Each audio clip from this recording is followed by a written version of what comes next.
I want to show you this view. So I'm on a nature trail in the town that I live in. A little bit of a green belt, not like the kind that they had in Idaho when I used to live there, but there are these birch, it's a little patch of birch trees, and I just think it's so beautiful, even though it's just a little patch. Ooh, how do I get a good shot without having my enormous head in there? I mean, isn't that just beautiful? I love it. Okay, so we got some bikers coming. I'm walking. Hello.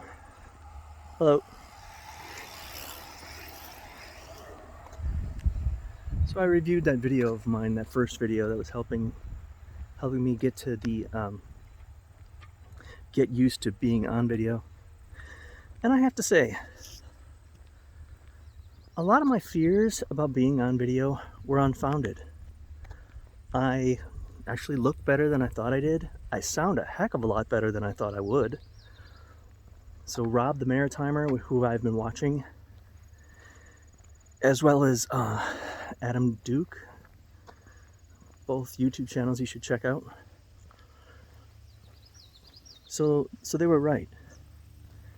And this is kind of a habit of mine, is I make things much, nature is on my lens. I tend to make the monsters a lot bigger than they actually are. Oh, here we got a person. Hi there. And let's see what else is going on. I gotta go home and I gotta do some cleaning. I have to cut my hair. I gotta call the bank. I have to pay my bills. I want to put up the roller shades. And so all of these things I'd like to do and get done, and then be able to work on the belief tree book, make more progress on that. We'll see how much energy I have. Whoa. Switching arms. See how much energy. See how much. What? No, get out. Okay, we'll see how much energy I have. Oh, is that distorting my face? Or is that just the screen cover? Anyways, see how much energy I have to work on the belief tree book after I finish all those things. That's another challenge that I have, is energy levels. And this is something I've debated about making YouTube videos about, which is chronic fatigue, which I've been living with for a number of years now. Well, I want to say 3 or 4 years, but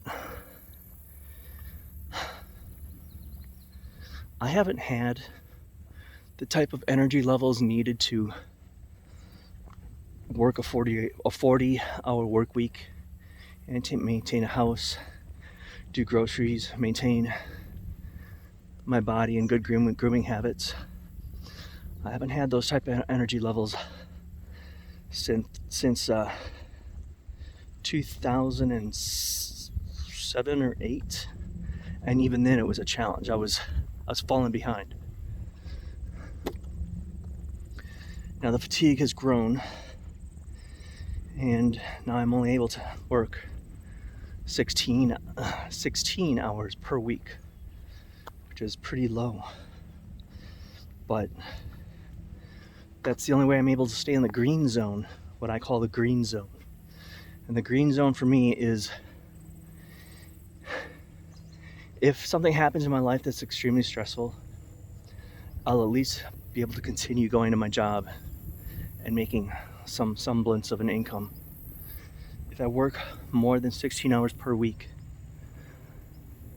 I enter the yellow zone, which is caution. Danger, Will Robinson.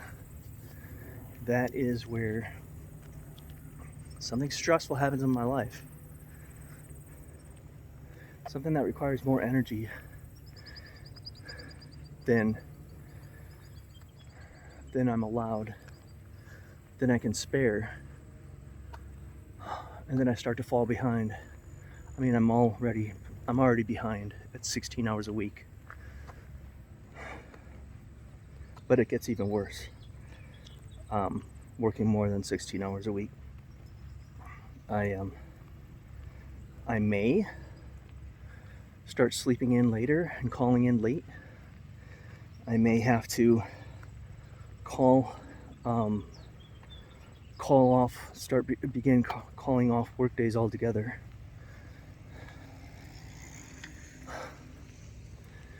So that is not good. And so that's about the 16 to 20, maybe 16 to 24 hours per week is the yellow zone, the caution zone. And then,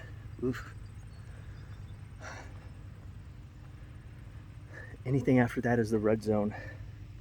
It guarantees that I will approach burnout in 1 to 2 weeks, and it's guaranteed that I will begin calling in late for work, taking extra days off to recover, to sleep, and ultimately resulting in losing my job. So it sucks because I can't have a normal life. I can't have a social life because I simply can't afford doing social things with people other than free things like going for a walk and getting a coffee once in a while. And this is just a coffee at a convenience store. That to me is a treat because I can very rarely spend money on myself just for fun. Oh yeah. And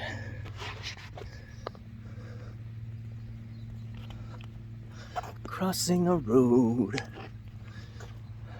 Let's see what else.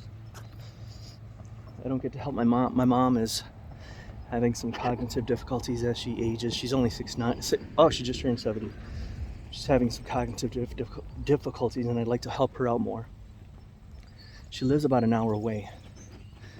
I live about an hour away from her. But it's a financial hardship to drive over there regularly to help her out. Oh, there's a little baby rabbit. How cute. My goal this spring was to be able to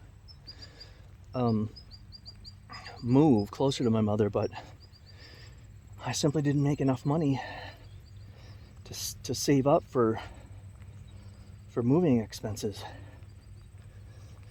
So hopefully I'll be able to next year. Let's see what else. Chronic fatigue. Of course, my standard of living is low. I have to streamline chores whenever I can. For example, dishes. Now I don't have a dishwasher, an automatic dishwasher. I'm the dishwasher. So it takes a lot of time and energy for me, and that results in there being like a month or more of dishes in the sink, and I'll end up just washing the same plate, the same fork, the same glass to use every day. So I've had to resort to using paper plates and plasticware to minimize the number of dirty dishes. I know you're probably going to say, but that costs more money. Yes, it does. But as little money that I make, it's still more money than energy that I have to do dishes by hand. As far as regularly cleaning my apartment, yeah, that doesn't happen. I just tried not to mess it up to begin with. If I have a little spill, I immediately clean it up. If I see a little bit of mold or mildew in the shower, I spray it down. Well, ideally I'll spray it down and get it right away. But this last time, I let it grow out of control. I just felt like I couldn't help it.